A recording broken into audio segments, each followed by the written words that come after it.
What if the city you've always trusted, the one whose streets you've walked 1,000 times, suddenly turned against you? What if the familiar glow of streetlights no longer promised safety, but hid something sinister waiting in the dark? Philadelphia never truly sleeps, but in October 2025, it's restless. That autumn, a story unfolded that would leave the city shaken to its core: the horrifying murder of 23-year-old Kata Scott, a young woman whose life was stolen in a way no one could ever imagine. Kata lived in a small North Philadelphia apartment with her college roommate, Jasmine. She worked as a medical assistant, saving every dollar to enroll in nursing school. Her dream was simple but pure: to care for children, to bring comfort to families in need. Friends said she had a rare kind of light about her, a quiet strength that made others feel safe.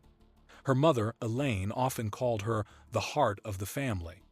Kata never missed a morning check-in or a goodnight call, but on the night of October 11, that call never came. It was a cool Friday evening when Kata left home, dressed neatly and smiling, excited for dinner with someone she'd met online. She wasn't afraid, just ready for a change of pace after a long week. Jasmine still remembered her laughter echoing down the hallway as she grabbed her purse and said, "Don't wait up." But the sound of that laughter would haunt her forever, because Kata never came back. By morning, worry turned to dread. Her phone went straight to voicemail, her texts unanswered, her social media eerily silent.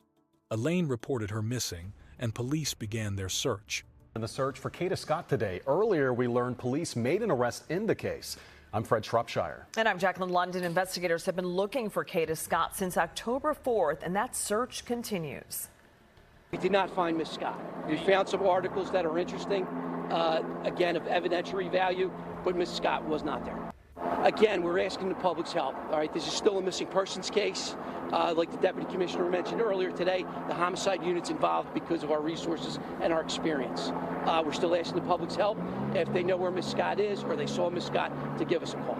Police traced her car's movement through nearby traffic cameras. It was last spotted heading north on Roosevelt Boulevard at 9:46 p.m., and then nothing. The signal from Kata's phone stopped around the same time.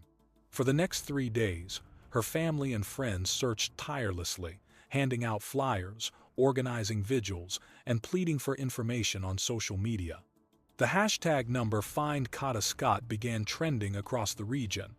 Every new lead led to another dead end, until the morning of October 15th. A jogger running near Pennypack Park noticed a disturbance in the underbrush, what appeared to be a pile of clothing beneath fallen leaves. When he got closer, he realized it was something far more horrifying. Police were called, and by midday, detectives confirmed the worst. The body was that of Kata Scott. The medical examiner's report revealed that Kata had been beaten and strangled. The brutality of the crime sent shockwaves through Philadelphia. A young woman who had done everything right, who had trusted someone she thought she knew, had been taken and murdered. We got to keep praying, we got to keep hoping, we got to keep believing. It's been 13 days since this Philadelphia family last saw their beloved Kata Scott. We do acknowledge that each day that goes by, that things can worsen, but we are determined to stay hopeful. The community is holding on to faith too. You're able, Lord, to bring Kata home, Lord. Members of Christian Stronghold Church's Pray 365 team gathered outside the terrace at Chestnut Hill. You're able, Father God, to bring justice to this. We want information about Kata. Where's Kata? There was a lot of talk about things that should have been done. It's kind of too late for that for us. We just want her home. That's the most important thing right now. Detectives immediately focused on the man from the surveillance video. Through a combination of facial recognition software and local tips, he was identified as 27-year-old Keon King. King had a long criminal history, prior arrests for assault, theft, and unlawful restraint. He'd been released from prison just 9 months earlier after serving a sentence for aggravated assault. To police, he was already a familiar name. Assistant District Attorney Ashley Kozlowski is referring to the cell phone video shared on social media that's now being used as part of their investigation. Officials say it was taken earlier this year at a home in North Philadelphia. What you're seeing in the video is a cell phone video that was taken by a person that was inside that residence.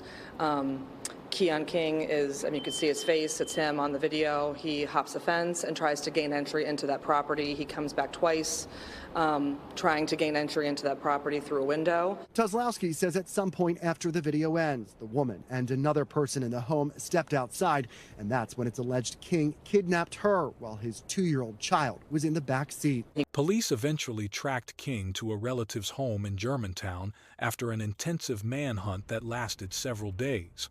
When officers arrived to execute the arrest warrant, King attempted to flee through the back door, sprinting into the yard before being tackled and taken into custody after a brief chase. Inside the house, detectives discovered a black duffel bag hidden behind old boxes in the basement. Inside were Kata's phone, her purse, and her car keys, the very items she had carried the night she disappeared. Investigators quickly sent the evidence for forensic testing. Within days, DNA analysis confirmed the chilling truth. Kata's genetic material was found on King's clothing, beneath his fingernails, and throughout his vehicle, leaving no doubt that he was responsible for her abduction and murder. Remains there for 2.5 days. Using cell phone technology, investigators tracked King to this house on the 5500 block of Belmar Terrace. A search of the house turned up contractor bags, a hammer, and ammunition, among other items, according to the complaint. 2 women who lived there were detained and interviewed but released. King was not at the house. The criminal complaint says King's cell phone was tracked taking multiple trips between the Belmar Terrace home and the area where Scott's body was found. At 11:39 p.m. on October 5th, one day after Scott's disappearance, court records say King's registered Toyota Camry was caught on surveillance returning and parking at the recreation center next door to where Scott's body was found. The arrest brought a brief moment of relief, but also outrage. Many questioned why a man with King's record was out of prison in the first place. Reporters pressed local officials about parole policies, and city council members began demanding changes. For Kata's family, however, the focus was on something simpler: justice. When King made his first court appearance, he entered the courtroom wearing an orange jumpsuit and chains. He showed no emotion, staring straight ahead as prosecutors read the charges: first-degree murder, kidnapping, and abuse of a corpse. Kata's family sat in the front row, silent, holding hands. Elaine clutched a framed photo of her daughter as if letting go would make her disappear all over again. When asked for his plea, King said 2 words that cut through the courtroom like a blade: "Not guilty." Gasps rippled through the room. Reporters scribbled notes. The defense attorney argued that there was no evidence of premeditation, that the incident had been an unplanned confrontation. But the prosecution painted a very different picture, one of deliberate deception and violence. As the investigation deepened, chilling details emerged. Kata had met King online through a dating app. Their conversation started innocently, about music, food, life in the city, but detectives later found messages that showed King's tone turning more insistent, almost controlling. He convinced her to meet him in person for dinner on October 11th. That was the night he ambushed her. Data from her phone revealed that just minutes before she left home, Kata had texted a friend, "I'm meeting that guy tonight. Wish me luck." Those were her final written words. The city mourned her loss collectively. Vigils were held across neighborhoods. Candles and flowers lined the front steps of her apartment building. Strangers came together, grieving a woman many had never met but felt they knew. Her story became a rallying cry against gender-based violence, a call for better protection for women, and a demand for reform within the justice system. Appreciate everybody that took the time to show up on behalf of Kata, that came out, that was here when we wasn't here. As a memorial for Kata continues to grow, her family is asking for privacy as they grieve, determined to keep Kata's memory alive. Her beauty was not just skin deep. She was all of the words that were said. She was kind, she was shy, she was charismatic, she was life. She was life. Her beauty was not just skin deep. She was all of the words that were said. She was kind, she was shy, she was charismatic, she was life. She was life. When the trial began, the courtroom was packed every day, filled with reporters, cameras, and grieving faces. The prosecution opened with the haunting security footage, the final images of Kata alive. Silence fell over the room as her mother, Elaine, turned away, unable to watch. Then came the evidence, the phone records, the recovered belongings, the DNA. Forensic experts confirmed King's fingerprints inside Kata's car and on the tape that bound her hands. Prosecutors called it a calculated act. King had lured her using a fake identity, gained her trust, then abducted and killed her. The defense painted him as a man shaped by hardship, claiming he never intended to kill. But his actions spoke louder. During closing arguments, the prosecutor said coldly, "This wasn't a mistake. This was domination. This was murder." After 3 weeks, the jury found King guilty on all counts. Elaine wept as the verdict was read. King showed no emotion as he was sentenced to life without parole, yet justice felt hollow.